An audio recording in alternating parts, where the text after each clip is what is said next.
Disaster in Russia. The Kremlin is cutting military spending, the end of the invincible army, scrap metal instead of tanks and missiles. The Russian army is on the brink of apocalypse. A nightmare for Putin. Ukraine shocks the world with a new superweapon. The Crimean Bridge is tense. Another country challenges the Kremlin. Peacekeepers are on their way to Ukraine. Urgent. Europe is preparing for war with Russia. NATO is losing patience and arming itself to the teeth. I'll tell you all the details in just a moment. Greetings. This is Ukraine. Today I am Victoria Panchenko, and here are the latest events. Sensational news. Russia's military spending will decrease for the first time since the start of the war. Russia's national defense spending will drop by almost 1 trillion rubles, down to 12.6 trillion rubles. That's $150.50 billion in 2026, down from 13.5 trillion rubles in 2025. On Wednesday, September 24th, the government of the Russian Federation approved a new draft budget for 2026, which some Kremlin officials have called a wartime budget. Moreover, missile cannibalism is thriving in Russia. The occupiers are clearly having problems producing the Kh-59. This was reported by aviation expert Valery Romanenko. First of all, they are forced to replace the engines on these missiles. They take engines from old missiles because new engines require higher quality components. According to the expert, the occupiers use these missiles very little. For example, in July, only 7 Kh-59 missiles were used against Ukraine, and in June, 14 units. In other words, the Russians are forced to limit their use in combat conditions because the state defense order is not being fulfilled by the manufacturers. Not least of all, this was due to the fact that the defense forces regularly launch drones at the relevant plant in Smolensk. Of course, this affects both the range of the missiles and their speed. In addition, one of the most important and expensive components there is the homing head. Naturally, they also have problems with electronic components. Almost all of them are manufactured in the United States and Switzerland, but these are commercial components that are difficult to trace from the manufacturer to the end user. It seems that Russia has no more tanks left either. The soldiers are being sent to slaughter in marching columns. And it looks like the occupiers won't be getting any functioning equipment. Even swapping parts from old equipment into working ones doesn't help. There are almost no tanks left at all. This is a complete failure of Putin's military machine. Scrap metal instead of an army. Could it be that Russian tanks have disappeared forever? Oh, so what happened? See all the details in the following report. Russian tanks are on the verge of extinction. It seems the Russian military-industrial complex can't keep up with the fighting and will soon be left with nothing. And apparently sanctions are to blame for this. The main thing about the sanctions is that they are ongoing, they are cumulative, and they worsen the overall quality of the military-industrial complex that Russia is building. And in the long term, they weaken Russia in key technologies like artificial intelligence, where Russia could have competed. It seems that Russia's supposedly resilient economy, as Putin claims, is starting to show a noticeable crack. Sooner or later, the significant overheating of the military economy may not necessarily lead to its complete collapse, but rather to a very sharp and noticeable downturn. Furthermore, the general economic trends and prevailing conditions in the Russian Federation will also inevitably affect the various military sectors of the economy. It would seem that for the first time since 2022, salaries have started to fall at Russia's most important enterprises. And yes, we're talking about companies in the military-industrial complex. Undoubtedly, the lending to enterprises in the military-industrial complex has an impact, and the form and volume of this lending differ from those in the non-military sector. This used to be an advantage, but now it's working against them. In fact, having reached its peak, it's now either plateauing or declining. But then how do staffing shortages and economic problems affect the increase in Russia's military-industrial output? The Russian economy's ability to supply the army, to support the war with equipment and ammunition. These capabilities are not limitless either, especially when it comes to rapid expansion, but the modern Russian economy can reach Soviet-era levels, or at least approach them, of course. Sanctions are no joke after all, especially when they worsen the condition and quality of your military equipment, or may even halt the production of new equipment altogether. But that's when Soviet-era tanks come to the rescue.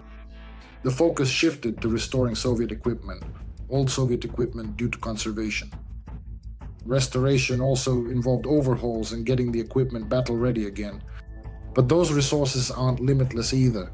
But now the time has come when old equipment doesn't make the job easier. In fact, it makes it harder. There are fewer and fewer repairable units, so they have to fix what can't really be repaired to cobble things together from several units. This truly requires significantly more effort, dedicated work, and so on and so forth. So instead of producing new and modern equipment, Russia is increasingly using old and worn-out gear. The actual production of new essential equipment is significantly hindered by various sanctions, among other critical factors, as well as by a fundamentally unprepared industrial base. That's precisely why the current pace of ramping up the production of modern, advanced weaponry is absolutely nowhere near what Russia truly needs to adequately make up for its substantial losses on the battlefield. That's why they consistently prefer to fund and invest in what will reliably deliver tangible and immediate results. We must not forget About Putin's very loyal friends, specifically China and Iran, who are actually helping them a great deal, providing significant support. But any delivery is more a way for Beijing to keep Moscow on a short leash.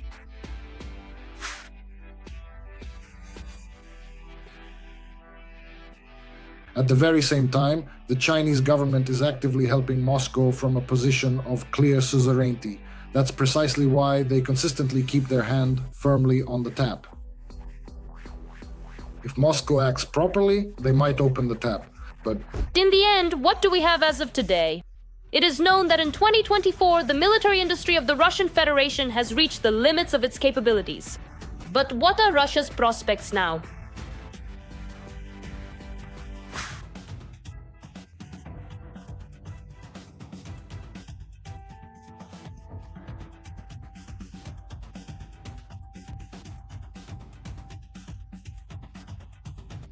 The only question is, how long will the Kremlin be able to maintain this level, and could it turn out that an unexpected blow will come not from the front but from within? corruption within Russia is, in fact, our most potent ally. The more that the high-ranking generals and the powerful, influential icebreakers of the Russian economy and its vast military-industrial complex continue to brazenly steal and illicitly enrich themselves, the significantly less chance they ultimately have of successfully staying at this current elevated plateau of power and influence.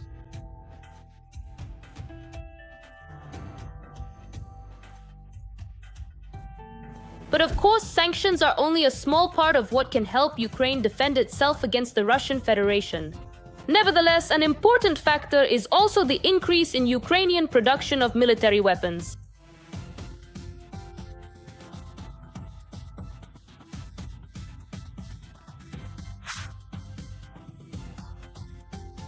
This is one of the ways.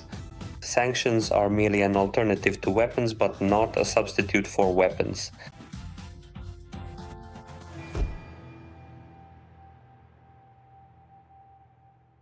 But in Ukraine, it's a completely different story. The military-industrial complex is going full throttle, with Ukrainian military engineers astonishing the world with one innovation after another. The occupiers are in a panic. Just look at the 12-meter underwater marine drone Toloka. Experts have stated that this mega weapon can easily destroy the Crimean Bridge. Has the countdown really begun? And on top of that, there's another breakthrough, the latest version of the portable drone detector, Chwika 3.0. Moreover, Zelensky made a bold statement. The export of Ukrainian weapons is now in full swing. All the details, watch right now. Ukraine has shocked the world. The largest naval drone, Toloka, is going on the hunt. The first photos are impressive. It has become known that this is just one of a family of underwater drones, which includes at least 3 models. These are the Toloka 200, Toloka 400, and Toloka 1000. They are capable of independently detecting, classifying, and neutralizing underwater mines. Experts have revealed the unique capabilities of each one. So, the Toloka 200 is the smallest in the lineup, an autonomous underwater drone powered by electric motors. It has a range of up to 100 kilometers. The payload mass in combat configuration is up to 15 kilograms of explosives, with autonomous operation for up to 15 days and an operating depth of up to 300 meters. Typical missions include providing radio relay communication systems, reconnaissance, strike missions, and mine laying. The Toloka 400 underwater drone also impresses with its specifications. It is designed to carry out missions at medium range and, unlike the previous model, can carry significantly more payload. This is an underwater vehicle with a hybrid power unit intended for reconnaissance, mine-laying, signal relay, and strike missions in the medium-range zone of up to 1,200 kilometers. The payload capacity is 500 kilograms, autonomous operation up to 60 days, and an operating depth of up to 300 meters. And now the flagship, the Toloka 1000. It impresses not only with its size, but also with its combat capabilities. It was developed to deliver cargo weighing up to 5 tons over a distance of up to 2,000 kilometers. Typical missions include destroying large stationary targets and attacking objectives in combat zones. There is also the option to integrate specialized equipment for reconnaissance of minefields or mapping minefields, and so on. For the first time, Ukrainian experts have revealed which high-value enemy targets these ultra-powerful naval drones can easily destroy. The Crimean Bridge or enemy bases in Sevastopol or Novorossiysk, because the naval drones we currently have aren't really suitable for that. They can strike a surface ship or some kind of reinforced concrete structure. They can do it, but the effect will be minimal, whereas with underwater drones, the situation is different.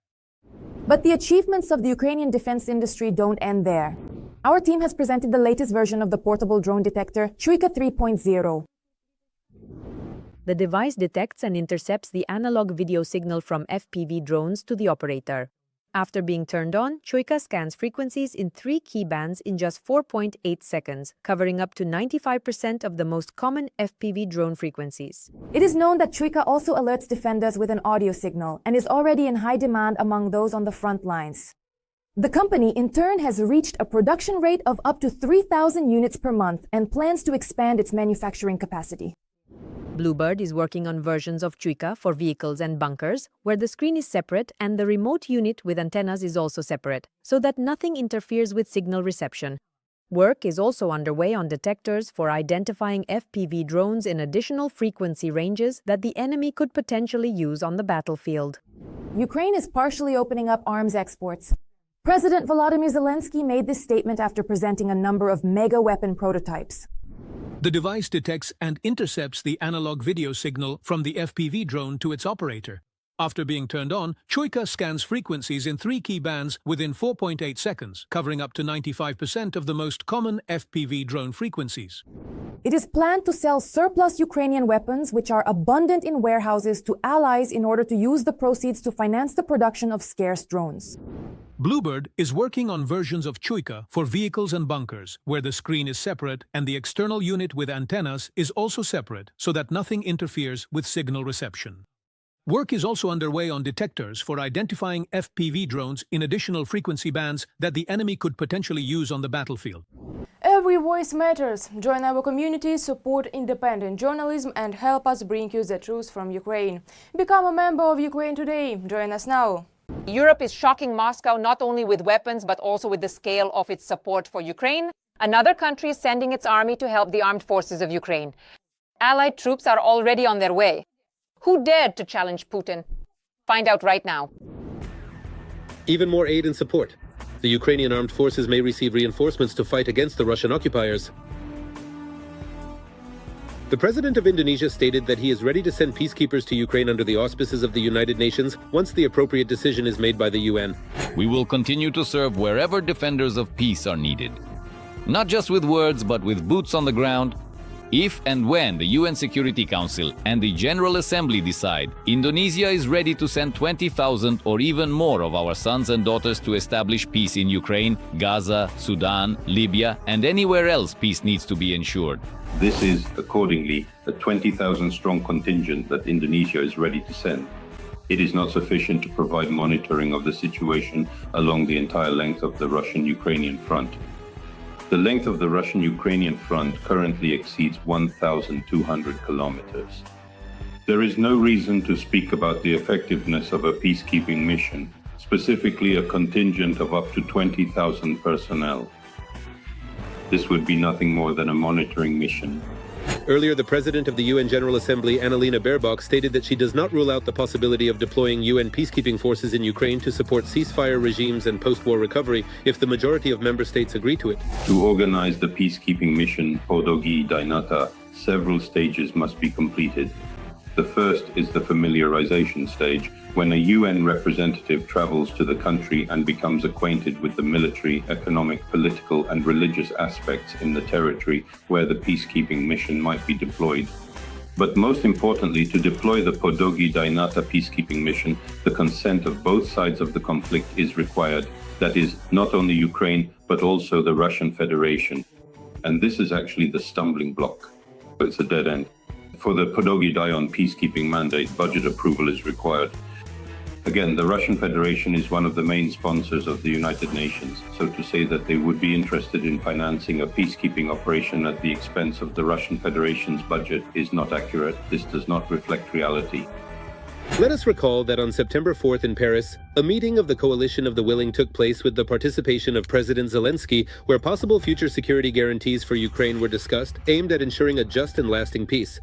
26 states have officially agreed to form support forces which are to be deployed in Ukraine immediately after a ceasefire is established. As part of this plan, 2 separate ground groups will be created. Military personnel from countries stationed on Ukrainian territory will be regarded by the Russian Federation as that country's participation in hostilities on the side of Ukraine. Accordingly, the Russian Federation will claim the legality of military targets at the moment of officially eliminating these servicemen.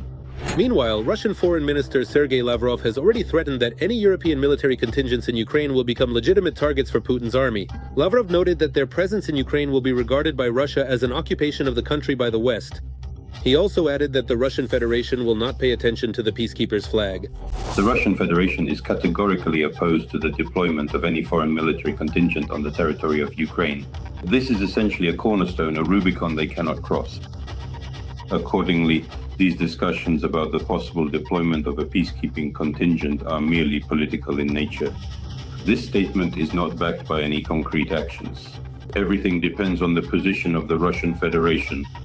But for now, all of this is just a possibility. Whether Western partners will actually send troops remains an open question. Moreover, Europe is also preparing for war with Russia. This is the Kremlin's final warning. Patience has run out. Europe is mobilizing, borders are closing, armies are taking up positions. Poland is preparing a front against Russia. The EU is on the brink of a major war. What Europe is really facing and when a strike might become inevitable, find out in this report. Europe is actively preparing for war with Russia. Most EU country leaders are convinced that the scale of today's conflict will inevitably extend beyond Ukraine. After all, Putin has no intention of stopping after Kyiv. He wants to take Warsaw, Vilnius, and Berlin, and Paris too. And then, in places like Paris and also Berlin, and upon the very ruins of Washington, we'll proudly write our modest names. That's basically the prevailing mood and sentiment. And such statements from the Kremlin about a possible invasion of Europe are no longer considered empty words in the West.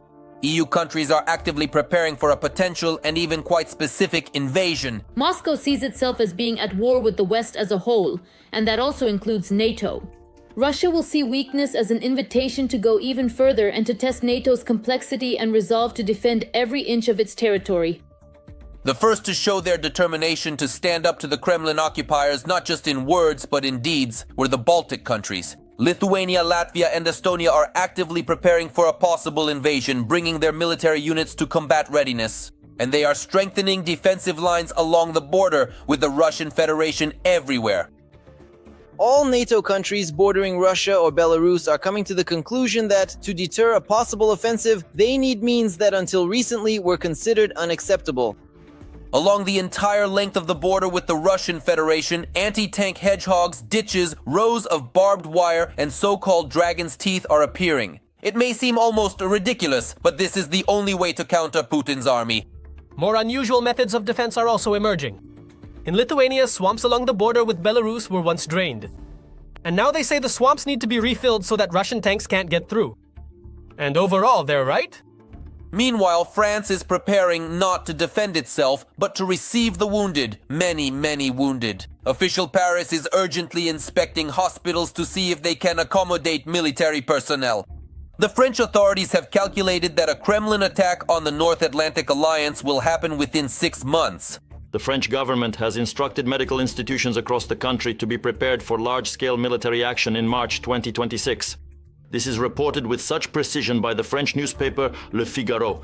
According to journalists, Paris is forecasting a scenario in which the country must become a rear base capable of receiving a large number of wounded soldiers from France and even other European countries. Preparations are underway to potentially accommodate up to 50,000 military casualties in just 6 months. That is, from 100 to 250 people per day.